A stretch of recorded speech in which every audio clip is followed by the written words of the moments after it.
And we are back on the Mile High Hoops podcast. It is me, Jake Shapiro, with my boy, Anilo Piro, talking all things hoops here in the Mile High City.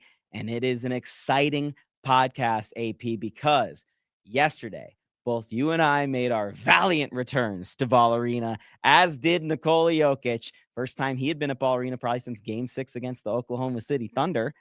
And we learned quite a bit about what we expect to see from this year's Denver Nuggets team. It should be an exciting year. The goals were made clear by Jamal Murray and company, talking about championships. David Adelman's a new coach. There's a lot of weight on his shoulders, but the talent on this team, it's undeniable, and it was oozing with selflessness yesterday. Yeah, it was great to be back. You know, it had been a while since we were in the friendly confines of Ball Arena, but I'm not going to lie, like seeing you and our fellow media members and whatnot and talking to the players, like it felt like I'd never left, right? And excited to kind of dive back into what should frankly be an epic season of Denver Nuggets basketball. We'll dive into it here on the show today. Hit that like button, smash that subscribe button as well on YouTube, that way you guys never miss an episode. But a lot to dive into today. You mentioned it. Joker's back. Jamal Murray looks revved and ready to go. Welcome Cam Johnson. Jonas Valanciunas clearing the air on that situation he was dealing with in the offseason. Brucey B, a lot to talk about today, my friend. Yeah, I mean, it was really just exciting to see Brucey B, and something I just talked about on the rundown and the vibes of this team. David Adelman has focused on that, made it clear that people want him. He wants people to want to be there, right? And that's something that we were getting the sense last year, especially late in the season, that it just didn't feel like guys really wanted to be at Ball Arena working around their fellow teammates and their fellow coaches. And that shifted when David Adelman took the job. And it's one of the reasons why the Nuggets were able to battle the Thunder. One of the reasons why they weren't able to get past the Thunder is because Jamal Murray had said it best. We were kind of just doing random stuff out there. We didn't really have a system. We didn't really have a philosophy at that point. We didn't have a coach. We were just kind of doing what we did. And I think what they learned from that series and losing and the way everything disintegrated sets them up this year to be so much stronger because the lessons that they learned. And to me, as I started this about Bruce Brown, having players like Bruce, who literally has a Denver Nuggets tattoo on his left shoulder, who wants to be in Denver so badly that he was going to spend his offseason here. He was going to come golfing here at Cherry Creek Golf Course. Riding horses. Yeah, with Doug Ottewell, our guy. Yeah. Before he found out that, hey, the Denver Nuggets want me back. You know, I want to be a part of this organization. Tim Hardaway, I want to take charges for this team. Jonas Valanciunas, you know, past in the past, I'm here. I want to be here. I'm happy to be here. I wouldn't be here if I wasn't happy to be here. I think what we learned from these new guys, Cam Johnson, very articulate. This is a different breed of player than the Nuggets have had. And it reminds me a lot of the guys that they brought in 2023 between KCP and Bruce initially. And DeAndre was part of that group. And Jeff Green right before that had come in, where they were very serious about winning because they knew the opportunity and they had been in the league long enough to know that this was a rare opportunity. Yeah, you and I talked about it. I think it was in some of our postseason show, or not postseason, like playoffs, like post actual season shows, like the one word to kind of describe this Denver Nuggets team after all the moves. And I think the word that I use is refreshing. And that's the energy that I felt in the building yesterday, being there at Nuggets Media Day. There was also, you know, a vibe of professionalism and focus and seriousness that maybe was evading the Nuggets a little bit the last couple of years. Like everybody knew that they were good enough to contend for a championship. But to your point, they were sharp yesterday. And obviously there was no practice. There was no shot making, nothing like that. It was all just words, and talk is cheap to a certain extent. But to your point, the vibe seemed right. And I know a lot of people like to talk about, oh, the vibes, like, oh, this is all great, Jokic and whatnot. But like, it really seemed like they'd hit that reset button with that same core. And now you add those guys that you've mentioned, Tim Hardaway Jr., Bruce Brown coming back among some others. And it feels like they're locked in and ready to go. And they know what the mission is. And it seems like they're set on accomplishing that mission. Yeah. Last year, the only time I ever thought something special could occur was when they went up 2-1 on Oklahoma City. All year on this podcast, I was sitting here going, yeah, you know, they're good, but tough stuff's around the corner. This year, I'm telling you, from media day, I expect special things from this team. Like, you know, and it is talk is cheap, but the vibes are what I capture. That is what I, as a sports writer, have been around. And I've been around some really bad teams, between Colorado Buffalo teams that have not won a single game and the Rockies, who have been horrible. And I've also been around Rockies teams and Nuggets teams that have gone on the playoffs and won championships, and an Avalanche team that won a championship, and Avalanche teams that have been the worst team in the history of hockey, arguably. Rockies team this year, one of the worst teams ever in the history of baseball. I have a feeling, I can put a grasp on a vibe, and I think a vibe is important to a certain extent. Obviously talent is the most important thing out of anything, and we know this team is talented. They have the best player in the world, right? But the vibe is so important, and having David here, and what he will do schematically will be different. It's something we've talked about. What he'll offer, we don't know yet completely. There'll be challenges, no doubt about it, especially early on in the season as they try to mesh these old and new ideas together and try to format all of it. It's something I talked about yesterday in my column on denversports.com. But when you put it all together and guys are just willing to sacrifice and are happy to be here and understand the seriousness of being here, that's something you can't put a price tag on. And to me, that's why this Denver Nuggets offseason was so special. And just as a side note, last year, late in the season, we talked about what DaRon Holmes could offer this team. And part of it was he was the first round pick and the Nuggets didn't have him last year. He's a really talented player, no doubt. And we've seen it at Summer League. And I'm excited to see him play this year. But we haven't brought his name up since May. And part of that was because, it was literally grasping at straws of just, I wonder if this guy can play. DaRon Holmes, if he offers the Denver Nuggets literally anything this year, it's a bonus. And that, to me, is a testament to how deep this team is. Similar to, what the Denver Broncos are doing right now. Last year, Jaleel McLaughlin was a very important running back for them. This year, he can't even get on the field. We're going to see Julian Strother and Peyton Watson struggle to get onto the floor and earn minutes at times this season. And to me, that's an indictment of how well Jonathan Wallace and Ben Tenzer did this offseason. And, I wasn't really interested in what the GMs had to say yesterday because it doesn't matter at this point. Their job is done until, comes trade deadline time. So I was more interested in the players and the coaches, and I thought they all knocked it out of the park. Yeah, no, I would agree with you 100%. And I think it's quality depth, right? Like that was the one thing that they had to address. This is a good problem for the Denver Nuggets to have. Now, obviously I know DaRon Holmes, but like when he came up to the podium, like the light bulb kind of went off in my head. Like, oh yeah, like I'm thinking about Bruce Brown. I'm thinking about Tim Hardaway Jr. I'm thinking about all the different additions and whatnot. And it's like DaRon Holmes kind of gets swept under the rug a little bit just because of the injury last year, not playing at all. And to your point, any positive play that you get from DaRon Holmes is a bonus at this point for the Denver Nuggets. But I think the big takeaway for me yesterday, vibes, but also the professionalism that we saw across the board. Like Jonas Valanciunas to me was the star of media day. That was what I was most interested to see. He was dialed in. He was focused, talking about it's all about winning for me at this point in his career. Bruce Brown talking about the moment I got to Toronto, all I was thinking about is coming back to play for the Denver Nuggets. Tim Hardaway Jr., a seasoned vet, a guy that can pick and pop and shoot the ball and do a lot of good things and be a complementary player to this Nuggets team. And Jamal Murray, a guy that was, a subject of a lot of criticism throughout the season. And of course, going back to last media day, as locked in and dialed and focused, also looking pretty trim as we've seen from him in a long time. Yeah, let's key in on Jamal real quick, AP, because last year, the story with media days, I've never seen a guy get a $200 million contract and be so upset. Like that's literally what Jamal Murray was last year. He was sour grapes. He looked good. He's still offering his jabs at all of our friends in the media, which I find awesome. It makes people's skin crawl. I like it. I've got a good relationship with Jamal. He doesn't do that to me, so I don't get that. But I thought Jamal gave about as good of a Jamal performance as he could give yesterday and what he had to say. And one of the things I found interesting as it relates to the star of media day, Jonas Valanciunas, is something Jamal said. I've talked about Jonas Valanciunas perhaps being the most talented Nuggets backup center since literally Nikola Jokic himself. And he's probably the most talented center backup, most talented bench player the Nuggets have had since either DeMarcus Cousins or J.R. Smith. David Adelman talked about how Jonas Valanciunas can give the Nuggets something off the bench like DeMarcus Cousins did, which to me was really interesting because there's a reason why DeMarcus Cousins left very quickly. But there were people who probably wanted DeMarcus Cousins to stay. And to me, David Adelman and you are two of those people based off what David Adelman said yesterday. and what Jamal Murray talked about as it relates to Jonas Valanciunas, and Jamal Murray is going to play a lot with the bench. He has in the past because they stagger lineups.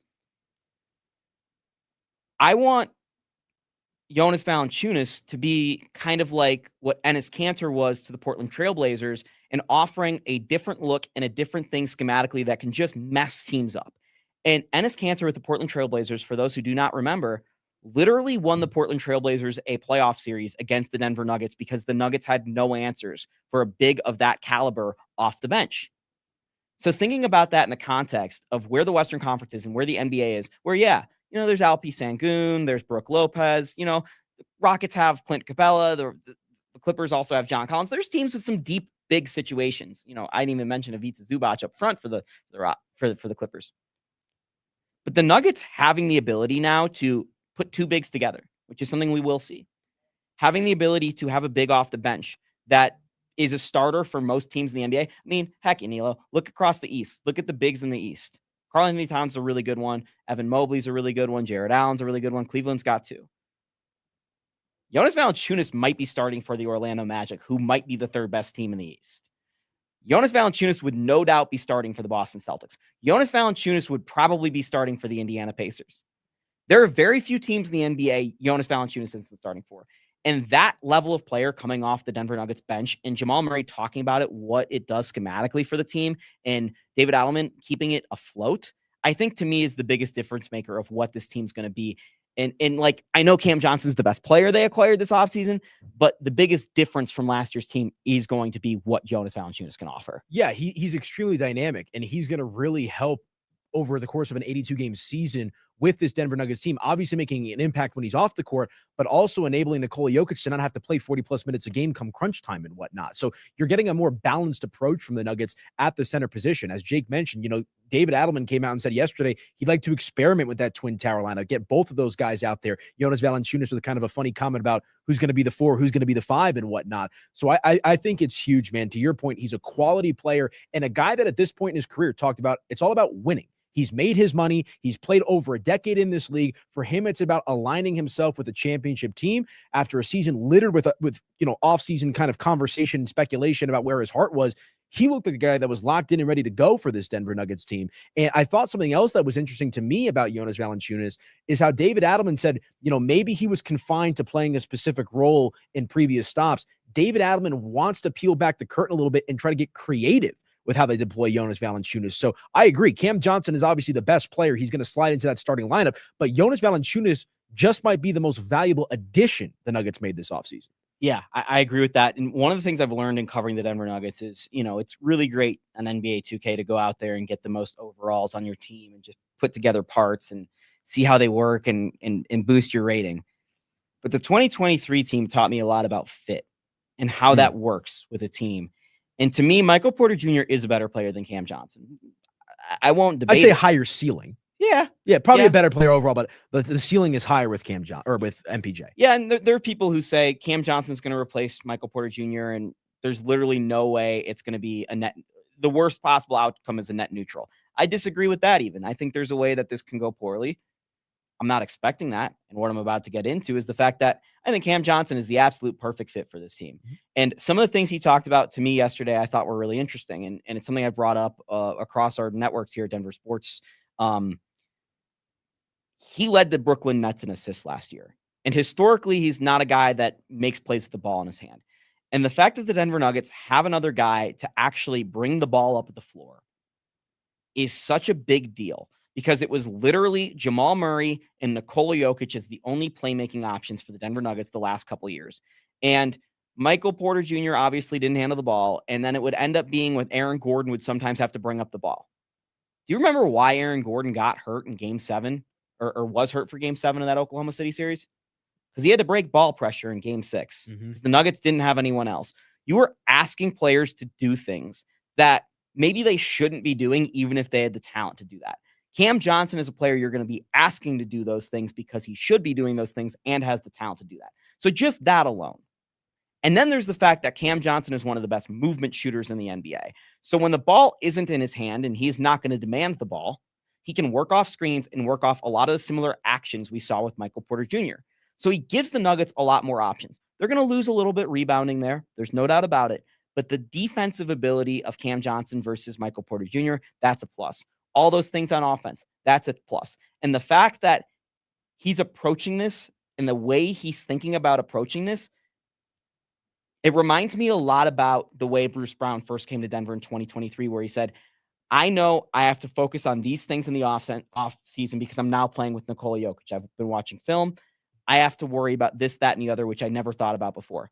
Cam Johnson basically started talking about those things yesterday in the sense of, hey, I've been put in these spots in Brooklyn because of circumstance. And, basically we were tanking. I can't say that out loud. And now I'm playing for a team that really has a great player. And this is going to be my role, and my role's defined. And that's going to allow him to be so focused and really good at his game because he hasn't had that opportunity in years. Yeah, and I think to go off of that as well when it comes to Cam Johnson, I mean, the Nuggets are getting a very mature version of Cam Johnson, a guy that in his time in Phoenix was a different player, right? Adelman talked about how when he was with the Suns, right, more kind of a dribble pass, 2-3 dribble guy, pass it out to Devin Booker, let them do the work with Chris Paul and company at that time. Goes to Brooklyn, he's got the ball in his hands a lot, a primary ball handler. So you got a guy that has experience, when he was younger, playing with superstars and Booker and Chris Paul and knowing how to play off them. But then also, once he goes to Brooklyn, a team that isn't so hot, knows how to get knows how to be a primary ball handler for this team. So where Cam Johnson and Adelman talked about, development and, kind of sometimes that development happens in game. Cam Johnson's a guy that I think has had that baptism by fire in his 2 previous stops. Again, 2 different roles he had to play in Phoenix and Brooklyn. Now you put both of those things together and you're looking at the ultimate complementary piece in a guy like Cam Johnson, which I think is phenomenal. And you talked about fit. Cam Johnson's going to fit in seamlessly. I go back to that 2023 championship season. KCP absolutely helped push that team over the top. Bruce Brown off the bench was an excellent complementary piece. And it feels like that's kind of aligning once again in regards to overall fit with this Denver Nuggets team on top of an already being incredible core. What's your biggest worry that you had come up in your mind yesterday? Maybe it was an intrusive thought or something, and, not injury, because that's, everyone's worried about injuries. And to me, I thought, honestly, one of the biggest news pieces from yesterday, and no one talked about it because it is not news when there's no one injured, but there's injuries all across the NBA. And the fact that Denver Nuggets are not injured entering training camp will allow these pieces to mesh over the early part of the season. And the Denver Nuggets have been injured in some sort of way going into training camp every year, going back to the last 2 years. And that's not true this year. So I think that's huge. But do you have a worry that stands out to you? Well, I was naturally injuries. Like, let's get that off the board. That's the one thing that I truly think can derail this season for the Denver Nuggets. I just love their complexion. I think that they're solid 1 through 5, and I like their depth as well. But I think one thing you always have to worry about, and Adelman and the players hammered this home, so hopefully it doesn't become a concern, a little bit of selfishness. Like, is everybody willing to buy into the team nature? Like Adelman talked about how, if we do deploy this Jokic Valanciunas lineup at points, that means someone of the starters isn't playing. Right. So, like, how are they going to handle that? So I think I'm not overly concerned with that, but just the nature of basketball, contract situations with Christian Brown and Peyton Watson, guys that need to go out there and prove it to get paid. I do wonder if that becomes a frustration point at some point in this season. But like, I feel good about the guard play, right? We talked about Cam Johnson. I think, point guard, shooting guard is solid. You got the best player in the world. Like 1 through 5 with the starting lineup on top of the depth, it's hard to kind of find a big hole with this Nuggets team roster wise. That's why I think it comes down to personality. Yeah. I mean, there's still a couple holes on this team that I think are pretty evident, whether it's, what actually are they going to do with the backup playmaking situation and the backup point guard, depends on what you actually call that role with the Nuggets. But you've remedied that more so than where you were at last year. Correct. And, you have on-ball defense concerns, but again, you've remedied that more than you were last year. So they're going to take step forwards in these positions. I still think they're going to be not where they want to be necessarily in those spots. I'm not saying it's going to prevent them from winning a title. I'm just saying those are going to be weaknesses perhaps for this group. Something you just mentioned is kind of my worry. You relate the individual nature of wanting contracts, particularly when you have a new front office. Christian at least has been around these guys because Tenzer was here and Wallace is here, and so was Peyton. So maybe it's not going to be as pronounced as, a new GM coming out from Jupiter and being the new GM and, not knowing the situation and how everything works. So I'm not as concerned about that.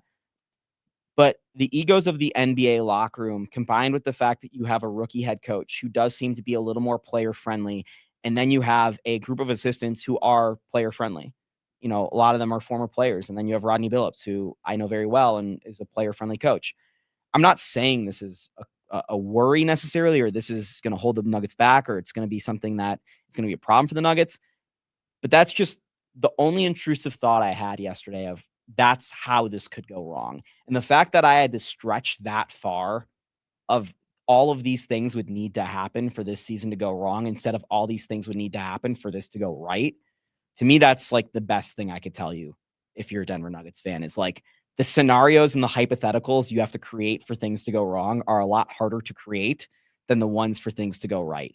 And that to me, again, is the biggest positive. Well, I should say the second biggest positive, because the biggest positive is the fact that Nikola Jokic ain't leaving. He had his Jordan Belfort moment yesterday at Nuggets Media Day. You know, his version of the Wolf of Wall Street, you know, asked about not signing the contract extension. Why'd you do it? Where's your head at? And he comes out and says, you know, verbatim, essentially, like, Denver's the only place I want to be. I'm not going anywhere. Right. And that, not that we thought Nikola Jokic was going to go anywhere anyway, but to like hear him say that and express that terrible day to be a Los Angeles Laker fan confirms that Nikola Jokic's heart, mind, body, spirit, all that good stuff is locked in and dialed in with the Denver Nuggets. Again, if you know Nikola Jokic, not that many of us do, but just picking up on body language, he doesn't seem like a guy that wants to uproot what he's built here and go play in LA or go play in, you know, X market, whatever. He's very comfortable here. I mean, Jokic just loves the attention, so he wants to go to Hollywood, you know? Yeah, it's completely anti-Jokic. But yeah, that's the biggest news of the day. Again, not a complete shocker. You and I talked about that yesterday in person, but nice to get some confirmation from Nikola that, you know, I didn't sign the extension, but I'm not going anywhere, and frankly, just doing right by himself from a financial perspective. Yeah, and I wrote about this on denversports.com. I've explained it a couple different times, but essentially it makes him a couple more $1 million. Well, not a couple more. It guarantees him like $75 million more dollars to wait the contract out till next summer. Players of a lesser caliber would probably sign that giant deal now, but because he's in such a unique circumstance of literally being one of the greatest players in the NBA history, that it doesn't matter. He doesn't have anything to worry about this season. He's going to have that contract no matter what waiting for him next year. So, yeah, Jokic is going to sign that.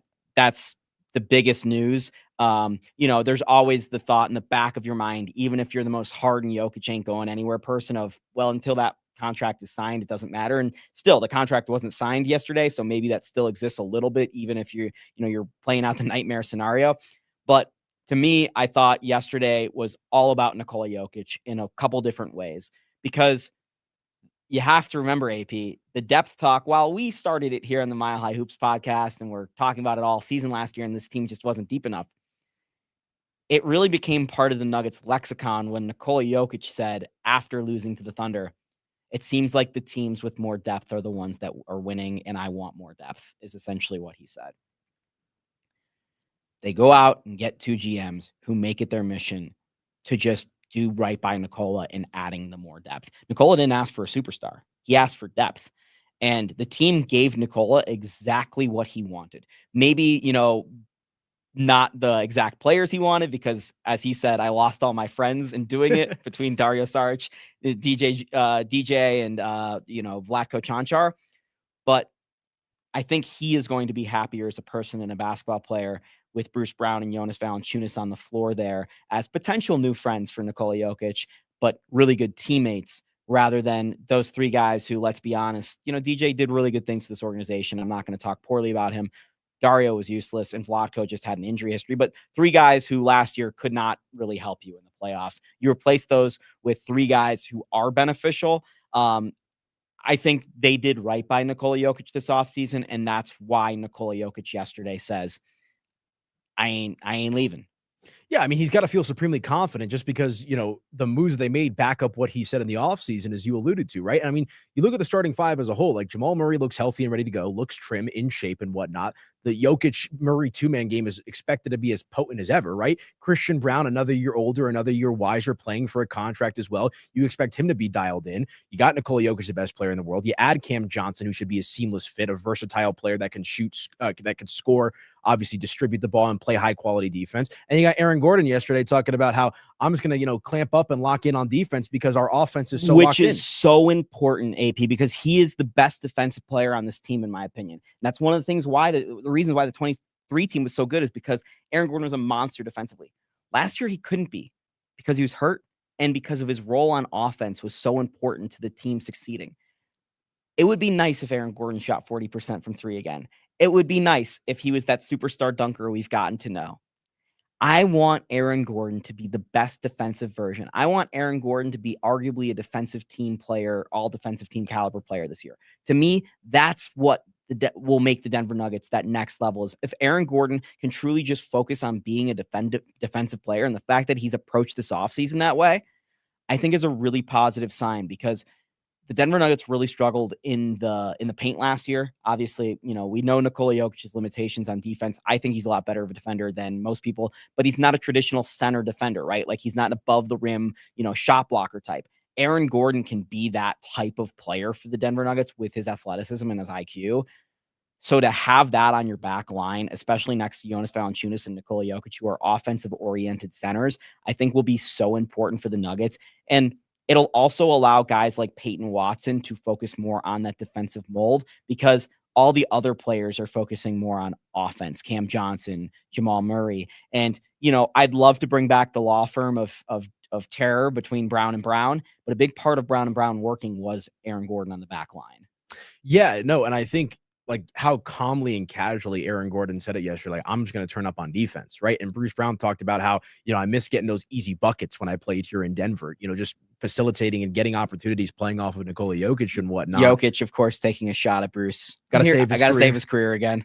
Yeah, incredible. Absolutely incredible. No, I mean, and it's just the vibes are absolutely proper, man. Like, at the end of the day, like, you and I have talked about it privately and in person, and I will talk about it on this show. Like, I truly think it's a championship or bust season. And the question that you asked me earlier, I think injuries truly is the only thing that can derail this Nuggets team, right? We were talking about looming contract extensions for Peyton Watson and Christian Brown, right? Christian's more of a core player than Peyton, but like, Jamal ain't worried about that. Joker ain't worried about that. Gordon ain't worried about that. Cam Johnson's not worried about that. Bruce Brown's not worried about that. So like, you've got a lot of quality players that are in the right mindset. Not saying that Christian and Peyton aren't, but if that does become an issue, it's not like a guy that you live and die with, like a Jamal or a Joker or an AG. Well, and let's go back to 23 and what we learned then. There were multiple guys in that season fighting for a contract while in the middle of a championship run, Bruce Brown being chief among them. Bruce Brown was the most team-oriented player that year. And because he was that and played in 80 games in the regular season and another 20 in the playoffs, 100 games total, it made him a $20 million a year player. And that should set the example for Christian Brown alone, that if you put the team first, the team is going to take care of you. And the rest of the league will notice that, and someone's going to pay you. Yeah. So I think that is, again, a really positive thing that Christian Brown learned early on in his career that he's going to learn, that he's going to take forward to this year. I'm really interested to see Christian Brown's growth this year. Is he going to take another leap like he did last year? If he takes a leap to this caliber that he did from last year or 2 years ago to last year, he will literally be an all-star caliber player. Like, that's how big of a leap Christian took last year. So if he even just takes a small leap, that would be a big benefit. You said the only thing that can derail the Denver Nuggets is injuries. I disagree with you. There's one other thing, and that's the Oklahoma City Thunder. Fair. Especially if Jalen Williams takes a leap, because then they will have two true superstar caliber players, and then Chet Holmgren, who is kind of one of the best centers in basketball already, or power forwards. So there are a couple things that can derail this Nuggets season. We're going to find out more about all those as the season develops here on the Mile High Hoops podcast. He's Aniello Piero. I'm Jake Shapiro. We were so glad to talk to you today. I've been waiting for this day for so long. I've been saying no to so many save the dates for June next year, by the way, on wedding invites. So I advise you to do the same. Hint, hint at how I think this team's going to go. We're going to have a lot of preseason content for you in the coming weeks. We're going to offer some different perspectives from some people around the office, get some league-wide thoughts, zero in on a couple specific things. But this was just our thoughts on Media Day and what we heard people say. We're going to see the Nuggets play basketball as soon as this weekend against the Minnesota Timberwolves in San Diego. So it's an exciting time. We'll have more information for you soon online. So follow us on social media, Media by AP and Shopalicious, on when and where you can find the Mile High Hoops podcast. We'll be doing it more frequently, starting very soon, and you'll find out what days and what times those will be as we work through all those details of whatever works best with this year's Denver Nuggets schedule. So glad to talk to you today on the Mile High Hoops podcast. He's AP. I'm Shap. Thanks for watching.